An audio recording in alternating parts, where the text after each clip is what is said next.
Good morning. We're continuing with the Lehovin Enyan Rosh Chodesh we started off yesterday. We ended off in the bottom of page Ches in the Malchus for Parshas Todos. It says the minhag of saying when you say Yotzer Oyer, the blessings of Kriyat Shema. So before the Kriyat Shema, we say Yotzer Oyer Choshech. So we need to touch the tefillin. Mashmash b'tefillin shel yad. You're touching the hand tefillin. When you say that's when you say Yotzer Oyer. When you say Oyer Choshech, you mashmash b'tefillin shel Rosh. That's where we stop. So now we start with Tes on the top. Varei tefillin shel Rosh. See the top more. Varei tefillin shel Rosh. Uchoisom. Varei tefillin shel Rosh. Em l'mala mitefillin shel yad. We know that tefillin shel Rosh are higher than tefillin shel yad. Not just geographically higher, but they're higher in mila, in greatness. They're considered more important.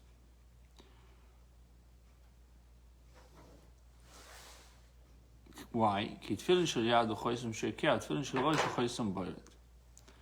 And that's a very interesting concept. What is choisom sheikah and what is choisom boilet?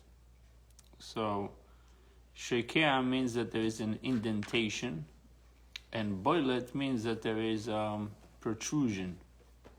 Choisom is a signet. It's back in the day. I mean, maybe even today, you still have some kind of signatures that have it. Not a signature, but those signet ring. Yeah, signet ring, or those machines that you embosser. Yeah.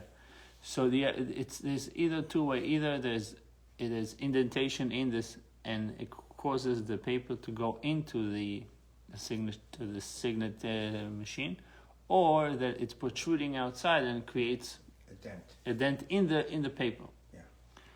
So he says that tefillin shel yad is the signet that has indentation in it, and the tefillin shel Rosh is the protruding one. What's the difference? Why is it this one is that and this one is that?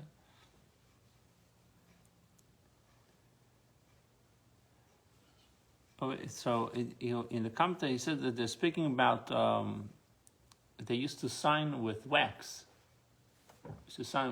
On letters, and so they had these two types of signets. So the Zohar explains in Shir HaShirim, Zohar used the words Shlomo Melech in Shir HaShirim, Kechoisom al libich, or Choisom al libcho, like a signet on your heart. Is the tefillin shel Rosh, is the head tefillin. Choisom al boilet, that's the protruding signet. Ukechoisom al zoyacho, and then there is also a signet on your. It's a sign on your hand. He calls it a sign, a signature. A signet on your hand is the tefillin shel yad, is the hand tefillin. So we have to understand why the hand is indent and why the head is protruding. So he explains now. In line 2 he writes choisom sheikah ubchinas ha'oir. Is a godly light that shines from above down. Shishikea, that creates indentation, umislabesh bechelim, and it's enclosed in vessels. Venimdad kefi oifen hakelim. So the way it comes down, that it fits itself to the size of the vessels, to the capacity of the vessels. That's shikea. That's the indentation. The type of signet. Shel yad, correct. Then choisom boilet, and then there's the one that protrudes outside the head. Ubechinas ha'oyer sheboilet ma'akelim. It's not only revelation that shines, lights that shines in the vessels, rather it shines also outside the vessels, which means above the limitations of the vessels. It's not just considering the capacity of the vessel, but it's overflowing. It radiates to the outside as well. Ainu, which means shulamala mislabshus bechelim, which is above enclosement in vessels. Kamvua b'drushat tefillin, it's explained in drushat tefillin likutatero. Al Shir HaShirim, on the Song of Songs. The Alter Rebbe Dibur HaMatchil Simeni Kachoisom. Alter Rebbe already has a whole mimer on this Shir HaShirim, and this word Simani. You made me like a signet, Simani Kachoisom. Velochen Boire Choshech. That's why when we say in davening, you created darkness, Boire Choshech, Yemashmish B'Tfilin Shel Rosh, yes, to touch the Tfilin Shel Rosh. Why? Because it's a higher light. It's a greater light. It's much superior light. So why I'm calling it choshech if it's superior light that we discussed yesterday? Only klapi mata. From our perspective, it's choshech. Yes. When the assembly of Am Yisrael is requesting we're asking Hashem, you should place us like a signet, meaning Shiyum Shachar Lamato, that the light should come down, Sham Shochar Ledachisom, that the flow should come down like a signet. Choisom Boilet, Choisom Sheker. There's two types of Choisom, protruding one and the indent one. In a Kmei Shaunim Shachla Milamaila, the way the light is drawn, the way the energy, the flow comes from above, God Lo Mala Sa'ir, Shu Lamaila Misavish Bekelim. Obviously, there is a superiority to the light that is above the enclosement of vessels. Shenika Choisam Boile, that's the Tfilin Shel Rosh.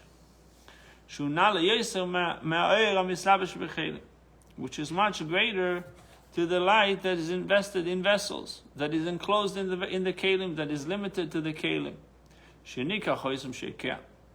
Aval Legabe Lemata. But when it comes to the matter, to the us below, only what is enclosed in vessels is called light. Why? Because it's the Gilui, it's revelation to the Zulas. Light that is above enclosement is called darkness. The world of formation is called light, because we receive from the world of Yetzirah. The world of Bria is way above us. Okay, so we're calling the world of Yetzirah oil, and the world of Bria we call it Choshech, darkness. What is oil? What is the definition of light? Revelation to the Zulas, to the outside, to the other person. And that's why oil is called good and kindness. It says in as Hashem describes the creation in Book of Bereshit, Hashem says, Vayar Elokim es ha'oil ki tov. Hashem saw the light, and what did He call it? Tov. And good and kindness is one concept. It's written in Tilim. Ach tov v'chesed irdefuni. David HaMelech puts it together. Tov and chesed is one concept. Irdefuni will chase me. The whole idea of light is giving over to the Zulas, to the other side. And giving to the other one, to the other side, to us, to someone else. For example, Hashem gave us worlds, He created us, giving us and giving us and giving us. It's because that Hashem has tuv, has goodness. It's written that Hashem has the nature of the good is to do good. Teva tov leitiv. Since the cause of goodness and kindness is love, what is the driving force for good and kindness is love. So someone that has love in his heart and it's dominating by him, you will find that he does good and chesed. So what is the essence of goodness and kindness is love. It's written in the prophecy of Yirmiyahu, Avas olam avtich, al ken meshachtich chesed. I love you an everlasting love, worldly love, and therefore I pulled you with chesed. So we see again it says meshachtich is limshoch, is to pull. So it says, I didn't just pull you, I pulled you with love. It's a poetic statement, expression here. So Ava Soilom Irmia. It's the prophet Irmia is telling to the Jewish people that Hashem loves them. So the way he describes it is Hashem Avas Oilom Avtich. I have worldly love toward you, and therefore Al Ken Meshachtich Chesed. Therefore I pulled you with kindness. Maybe it would translate I am giving you a tremendous chesed. I do tremendous chesed to you. But the point that it's trying to make that goodness and kindness are motivated by love or generated by love. So, like I said, someone that has love in his heart, it would be expressed with kindness and goodness, and someone that has, God forbid, the opposite in his heart, you will see the opposite. So Ava is also connected with light. Says, how much is the gematria of O? O is 206. Twice oil is 412. Twice O, he says it's the same gematria as Vahavta. If you do Vahavta, how much do we have in Vahavta? 412 also. So is that 207? Or? No, 207 times 2. 414. 414. How much is twice Vahavta? You'll see it's 414 also. So he says, Gam Avoy b'chinas oil shezunya Vahavta ve'ahavta begematria shte pe'amim o. Vahavta would be twice, so it would be 414. Yeah, 207 each one. Each O is 207. And why does it speak about twice O? So because he says there are two types of light. There's O Yashar and O Chozer. What's the difference between O Yashar and O Chozer? So O Yashar is light, life, kindness, energy that comes down in a regular way, the orderly way, from above down. And there is light that is coming from below, meaning it reaches down and then it bounces back. Reflected light. So the O Chozer, the reflected or bouncing light, is actually stronger than the O Yashar. We'll soon see. Omnam al pi anal shinyan ho ashpa lamata davka. What is O? O is ashpa lamata. Hashem is giving to the world. Tzarich lavin lama nikra O Chozer b'shem O. Why are we calling O? Seemingly, the reflecting light, the O Chozer, bouncing light, is not ashpa lamata. It's going upward. It's going upbound. It's not coming down. So why are we calling O Chozer b'shem O? If the definition of light is ashpa lamata, is to give us. What's the question? Why are we calling? That's what I'm saying now. But I don't have the question. I'm saying the question. Okay, thank you. So you have O Yashar and O Chozer. He says what is the definition of light? Is ashpa el azula, to give to someone else. Give someone. Now O Chozer, the bouncing light, does exactly the opposite. It goes back up. So it's not giving the zulas. It's not giving us. It's not benefiting us per se. Why are we calling it O? You understand? If O is ashpa and bouncing light is not ashpa, it's just going back up. So why am I calling it light? That's what he's asking. Oh no, pianal shinyano ashpa lamat davka. Ashpa lamat is specifically light that comes down here to shine to us, to give us energy, life, whatever it is that it gives. Why are we calling bouncing light the name O? Why are we giving it the O Yosho, the straight light, the direct light? I'm calling it O because it's amshacham. I'm pulling it down. It's a drawdown from above. That's the definition of light. Aval O Chozer, but the bouncing light, what hits down and goes back up. What is functionality? It goes back up. It goes from below. The arousal from below goes back up. אינו מובן למה נקרא בשם, why am I calling it light? Lehovin זה צריך להקדים תחילה. So in order to understand why we're calling אור חוזר אור, we have to understand something else. So we have to first understand what does Ve'ahavta means. And why is it 2 times light? 414, right? 414. Lehovin זה צריך להקדים תחילה, פירוש ואהבת. Here's a famous question in Chassidut. How can Hashem command us to love? You can command me to do something. You can command me to help somebody. How can you command me to love? Love is something that has to do with the heart. It's like you tell your son, you have to love this girl. So what do you mean? It's either he loves her or he doesn't. You can't force him to love her. And if you do, you can say, yeah, I do. And how do you know that they really know if he loves her? Now, how can Hashem ask us, V'ahavta et Hashem lekech? You can say, honor Hashem your God, respect Hashem your God, appreciate Hashem your God. But Ava is a davar shebalev. It's something that is to the heart. Emotion, exactly. How do you command on emotion? I command you to feel a certain way. You can't command me to feel a certain way. Either I feel it or I don't.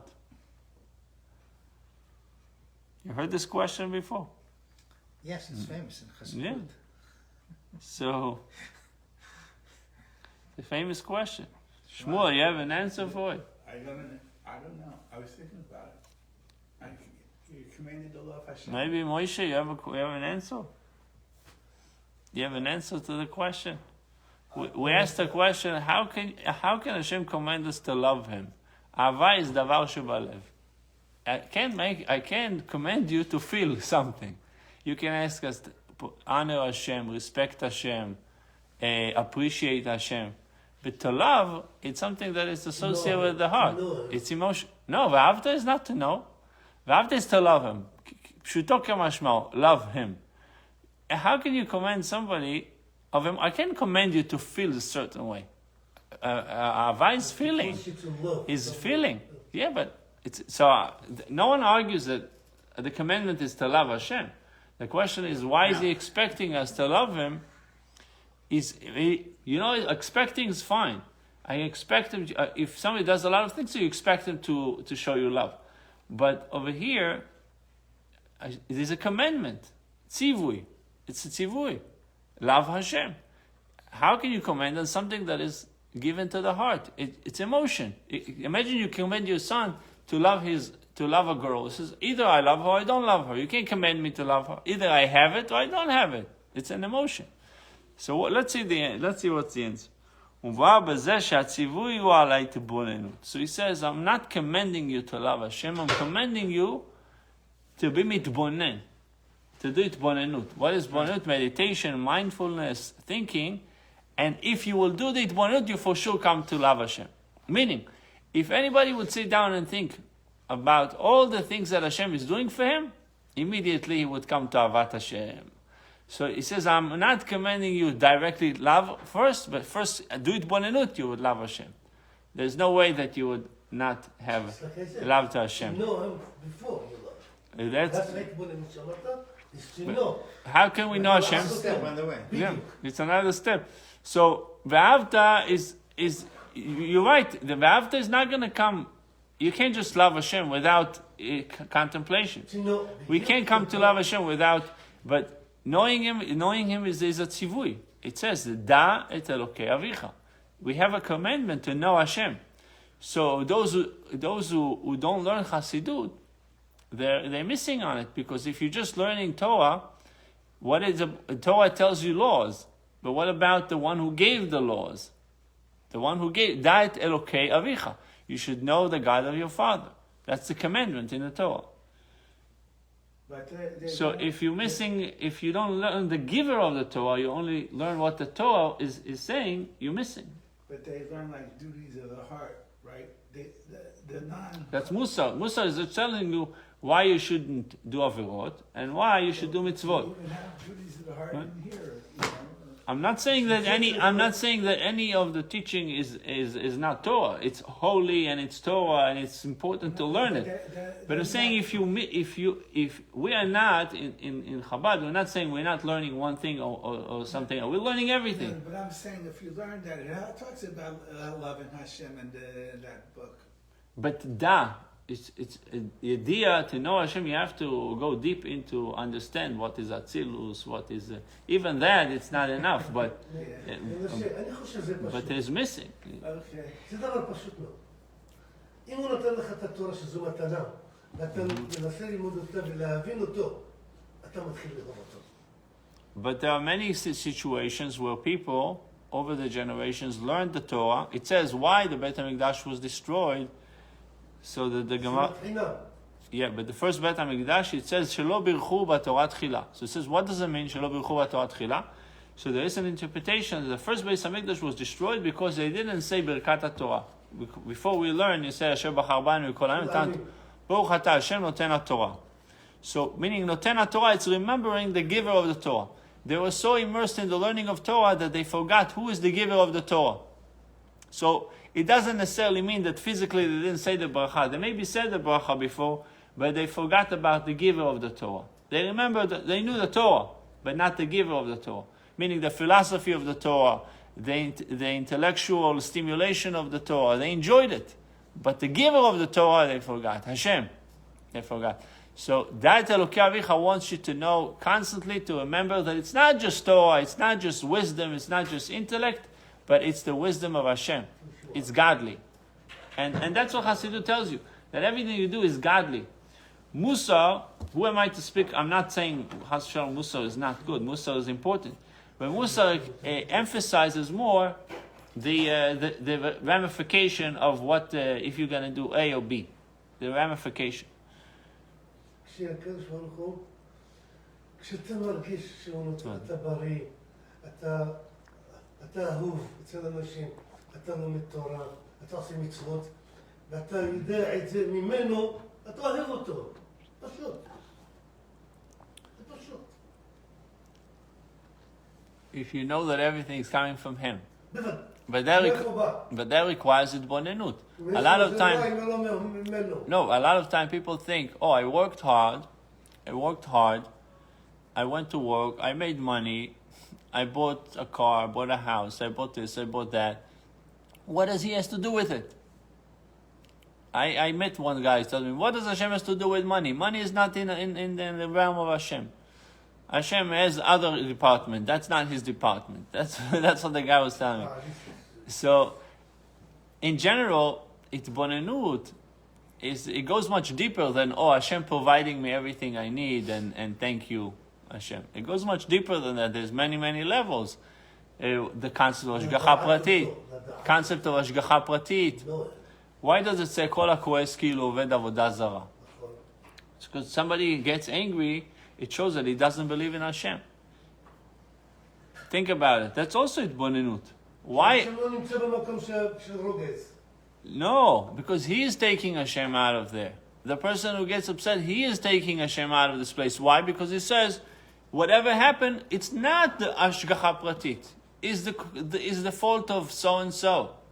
Meaning he believed that situation that happened is not Ashgacha Pratit. It's not divine providence. It happened because so and so decided to act bad or to do this or to do that to me. And it says it shows also. No. First we have to prove ourselves. You have to meditate constantly that everything happens from Hashem. Everything happens. Every incident, every situation, every encounter that you have is from Hashem. But the more you contemplate on Hashem, the more love you will have to Hashem. The more fear you will have to Hashem. And eventually it's going to reflect in everything that you do in life. Everything that you do, because we have a mitzvah in the Torah that says, Bechol derachecha da'eu. Which means, in all your ways you should know Hashem. We're not knowing Hashem only we're in the synagogue, it's a place of Hashem, so remember Hashem, we go outside, Hashem is no longer around. No. Bechol derachecha, in all your ways you should know Hashem. Even when you're sitting in the tractor, Hashem is there with you. You picking up this, Hashem is there with you. You're speaking to somebody, you should know Hashem is with you, listening. Every aspect of your life, bechol dachecha, dayu, you should know Hashem. And it requires avodah. It's not coming easy. Vayitbonutu apasuk shelifnei v'avta. So he says the Sorry, content. what line are we on, please? Vayitbonutu apasuk shelifnei v'avta would be line 19. So, Vayitbonutu apasuk shelifnei v'avta. You see, in line 19 in page Yud. Lehovin. Vayitbonut. Hayitbonut, and then it says Vayitbonut apasuk shelifnei v'avta. Yep, thank you. So we're speaking about V'avta et Hashem Elokecha. So we need to, in order to get to V'avta, you have to have it bonenut. You have to think a little bit before. You have to contemplate. So what exactly should I contemplate about? So it says there's a pasuk before V'avta. Before we get to Kriyat Shema, when we get to Kriyat Shema, but before we get to V'avta, we say Shema Yisrael Hashem Elokeinu Hashem Echad. Right? Ki pirush echad. What is the meaning of echad? Ushe'en kayotze bo, that there is no one like him. There is nothing like it. Kedeita midrash.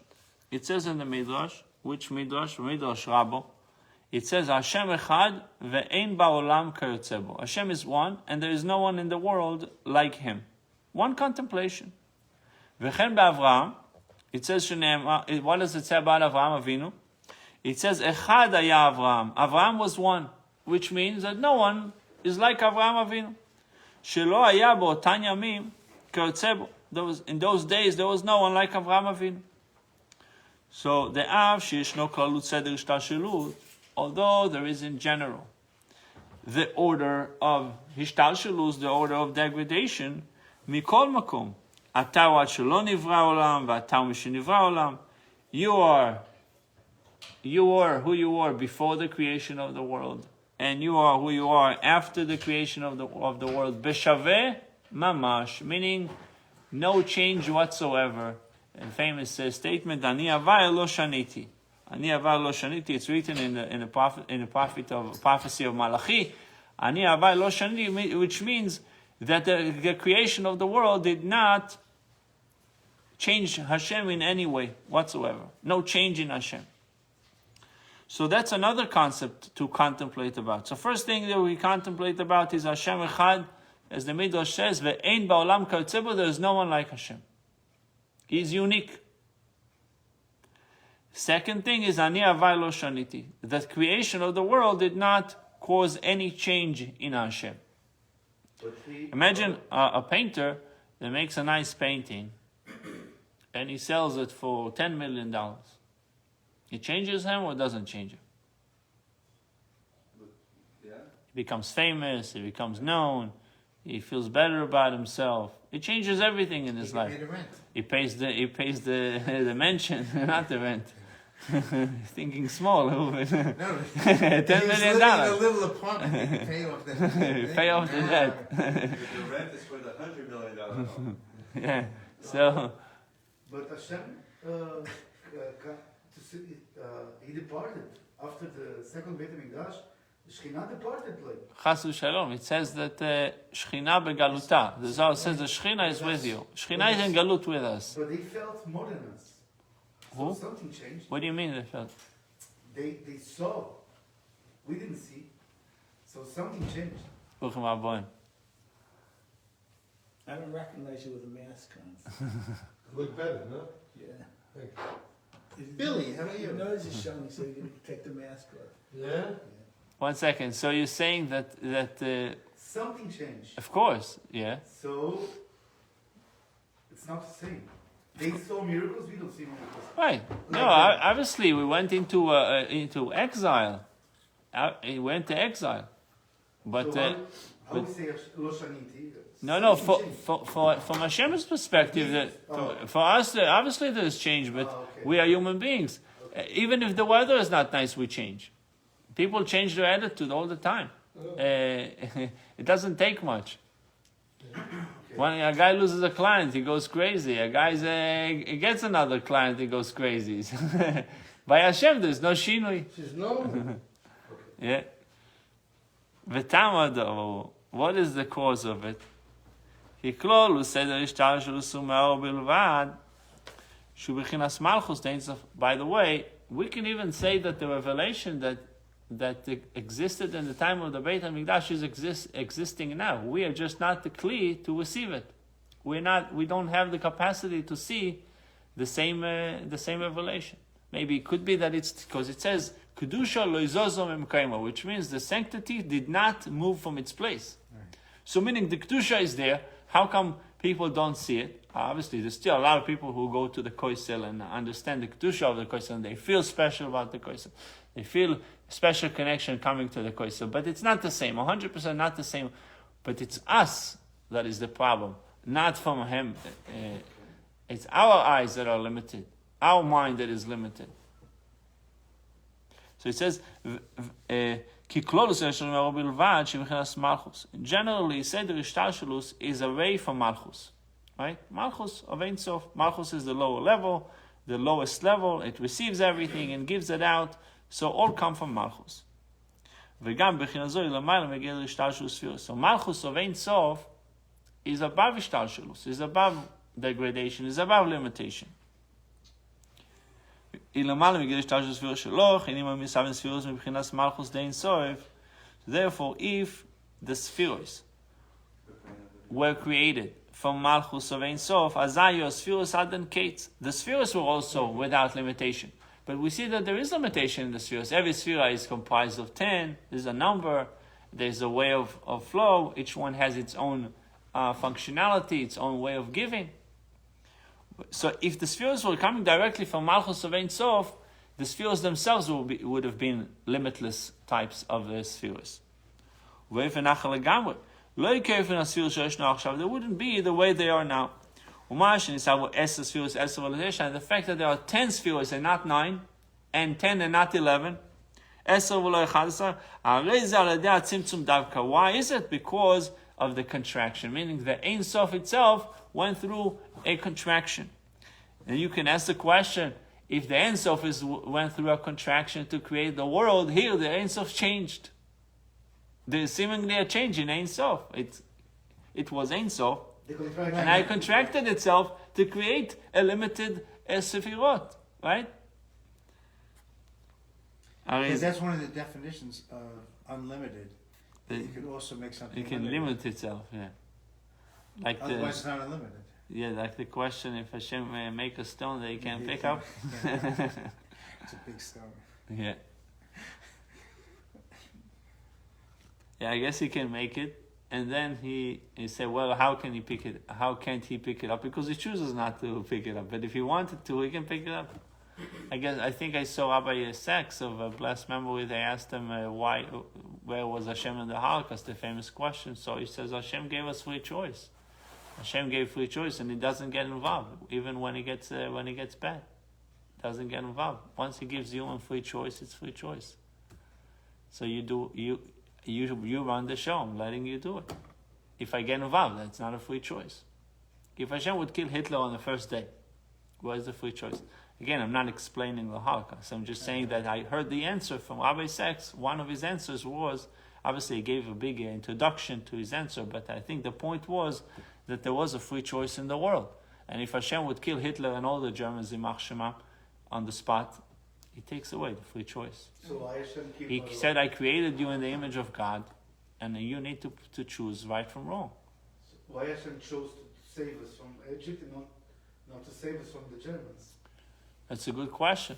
Well, some of us are still here. Good question.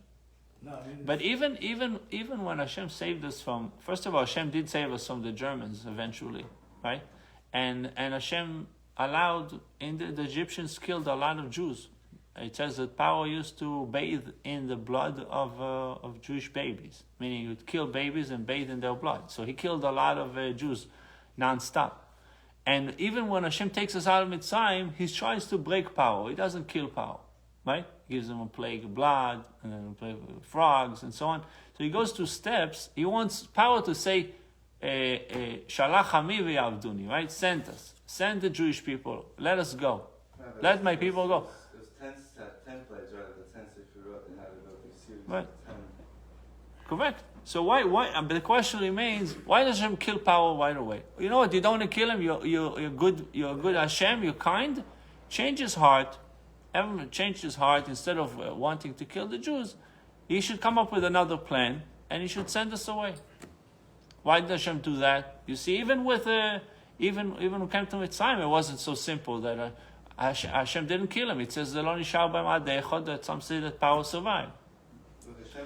But in the intervention was some kind of Jews rousing against Mitzrayim, because they did Korban Pesach. Korban Pesach was like putting nails in their eyes.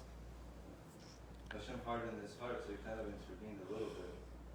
Obviously, there's divine providence and Hashem is everywhere, and you know how many Jews that Germans put a gun to their head and nothing happened. In many situations, I met Holocaust survivors that said that they saw Hashem in the Holocaust more than anywhere else. You have Jews who lost their faith in the Holocaust. You have Jews who gained faith in the Holocaust, and some Jews maintained their faith in the Holocaust. But I met a guy that says that he saw God in the Holocaust every day because he was barely surviving, and every day he needed a miracle to make it through the day. And every day something would have happened. He found another crumb of bread. One day the German officer gave him coffee. He gave him from his... He says and he felt like he was dying, and suddenly the guy comes to him and gives him coffee. He said, I thought he was an angel. He was dressing like a German officer, but he gave me coffee. I mean, Rabbi Nissan Mengel, famous store. So it's all a concept of perspective, how you see things. But in general, Hashem does not make a miracle for nothing, unless it's really, he decides that it's like in Sodom. Hashem could have destroyed Sodom on the first day. He knew that this is how they plan on conducting their lives, and this is the way they are, and they did it for many years. It says, Asor Doros, meaning it's 10 generations from Noach to Avraham, they were machisin, they were angering Hashem. And then from, so it's at least 20 generations. And he didn't stop them until he gets involved. That's what we say, Erech HaPaim. Erech HaPaim means that he has ability to prolong his anger. Meaning not to get angry quickly. He waits and he waits. We say in the davening of Yom Kippur, Ad Yoy Moisei Techakiloi. Sometimes Hashem waits for somebody till the day of his death, just for him to say, to do tshuva. So, It's time, it's late. okay, we'll continue. Should be continued. All right, I won't show my stuff so you can enjoy whatever it is. What? Don't worry, it's going to be like an airplane situation. All right, but anyway, it's late, so it'll be...